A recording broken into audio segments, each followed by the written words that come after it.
Shine bright like a diamond. Shine bright like a diamond. Bon dia, em diuen Vicky i vull parlar-vos sobre un tema desconegut entre nosaltres, però alhora molt significatiu, el llenguatge visual. Tots ens hem preguntat alguna vegada per què el senyal de prohibit és roig o per què el xic roïn de la pel·li està mirant cap al costat esquerre. Aquestes imatges es volen transmetre alguna cosa i hem de saber comprendre-les. Quan analitzem una fotografia, un quadre o fem una foto artística, hem de saber què ens volen transmetre aquestes imatges, perquè tenen missatges inconscients. Per aquest motiu, intentaré mostrar-vos les ferramentes del llenguatge visual i les seves figures retòriques per tal d'enriquir la nostra comunicació visual i multimèdia.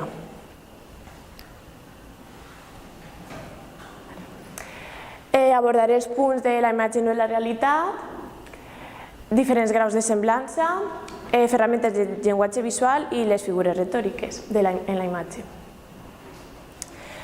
Primer, la imatge no és la realitat, però és el que més s'assembla a aquesta.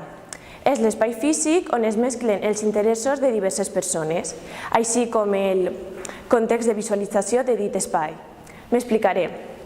Aquest procés de semblança, de substitució de la realitat per la imatge, es pot formar per diferents graus de semblança. Representació visual amb un nivell d'iconicitat alt, representació visual amb un nivell d'iconicitat mitjà i representació visual amb un nivell d'iconicitat baix.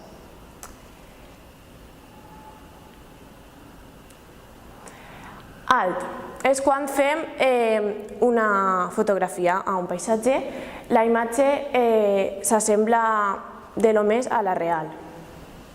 Mitjà és, per exemple, un dibuix d'un còmic, l'objecte de la realitat és reconeguda però no és totalment semblant a la real.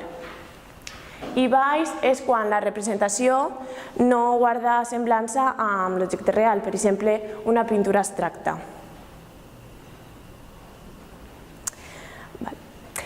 Ens hem de preguntar, què és realment una imatge? És la unitat de representació realitzada mitjançant el llenguatge visual i que substitueix la realitat passant de la lectura mecanitzada a la comparació plena. Però hem de preguntar-nos, què ens vol transmetre la imatge? Per a respondre a aquesta pregunta, hem d'utilitzar, fer ús de les ferramentes del llenguatge visual, que es classifiquen en dos grups, ferramentes de configuració i ferramentes d'organització. Dins de les ferramentes d'organització, de configuració, trobem la dimensió, que guarda relació amb l'escala de l'espectador. I a través d'un sistema de comparació produeix una relació física amb la representació. Tres criteris.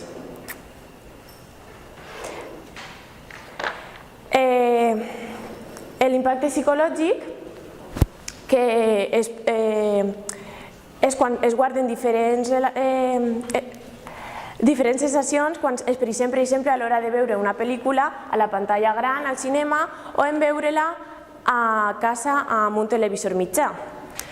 Així, la imatge és com un espectacle i al mateix temps està relacionant un altre criteri, que és la notorietat, que està relacionat amb l'anterior i fa que destaqui més la imatge pel seu volum o grandària. Després tinguem la comoditat de maneig o d'ubicació, que és quan la grandària ve imposada al creador pel producte, per exemple, una etiqueta d'un envàs d'un producte. Un altre aspecte del llenguatge visual seria la forma, que és la determinació externa de la matèria. Trobem dos grups. Formes orgàniques o naturals són les que pertanyen al món natural i formes artificials són les que estan formades per l'home. Per exemple, en aquesta imatge trobem els dos grups. La forma natural seria l'espai físic, el paisatge, i la forma artificial serien els aerogeneradors que són construïts per l'home.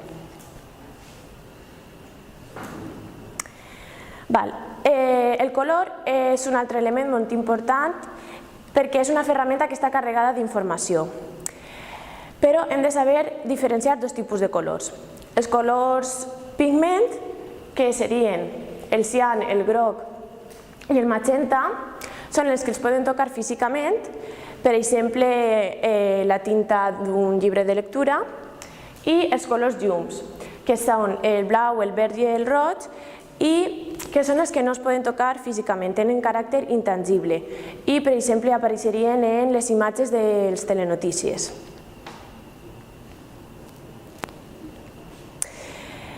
En característiques del color trobem tres aspectes relatius al color: la lluminositat, la saturació i la temperatura.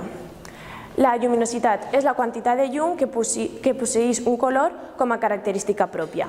Per exemple, el blau cel, per la seva lluminositat, està relacionat amb la infantilesa, mentre que el blau marí, al ser un color més apagat i té menys llum, està associat amb la seguretat i en molts països s'empra per a la vestimenta d'algunes forces armades.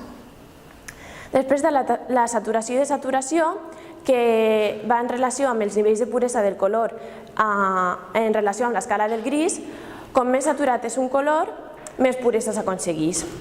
Per exemple, en la bandera espanyola, el groc i el roig són colors molt saturats, ja que ho podem observar molt bé des de lluny, mentre que el gris està més relacionat a l'àmbit urbà.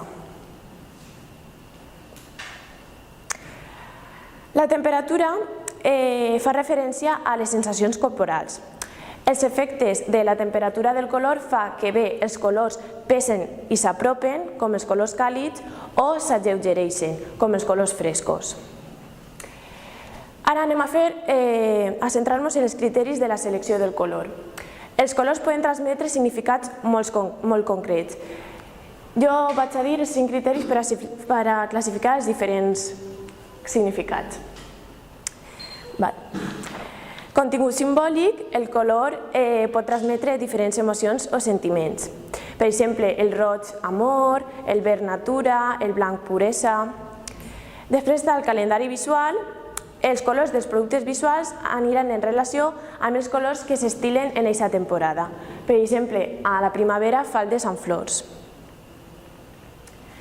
Després tinguem el contrast visual per a felicitar-ne una bona identificació. Els títols dels rètols deuen de ser visibles fàcilment, per exemple, el negre sobre el blanc. Després tinguem la identificació de la marca, ja que molta gent identifica el color roig, per exemple, amb la marca de Coca-Cola. I la identificació públic-objectiu.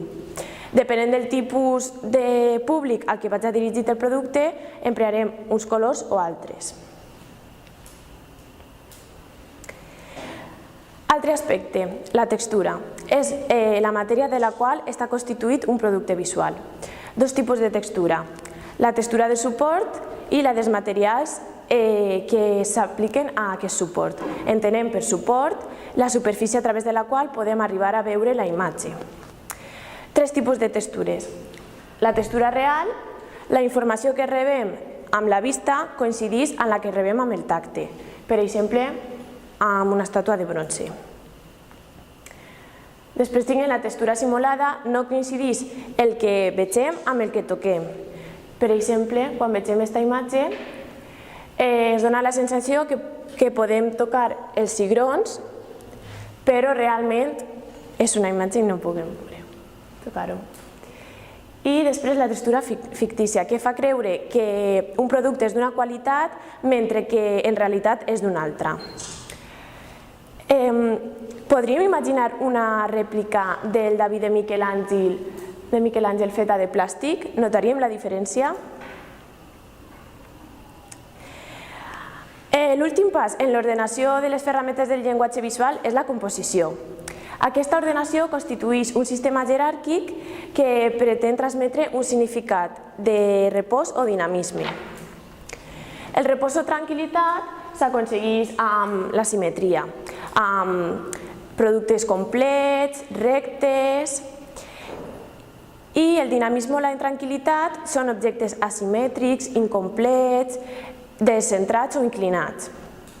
Per exemple, en la imatge de la dreta podríem observar que hi ha un repòs o tranquil·litat, ja que la poma se situa enmig de la taula, és un objecte complet, mentre que en aquesta imatge seria dinamisme perquè són dos objectes incomplets, una poma que no està acabada i una taronja que no es veu completament.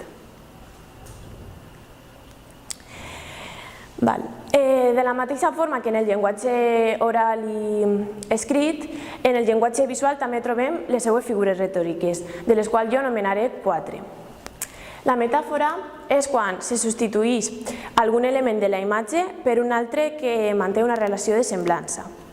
En aquesta imatge vegem com l'element real, que seria una persona, està substituït per la poma.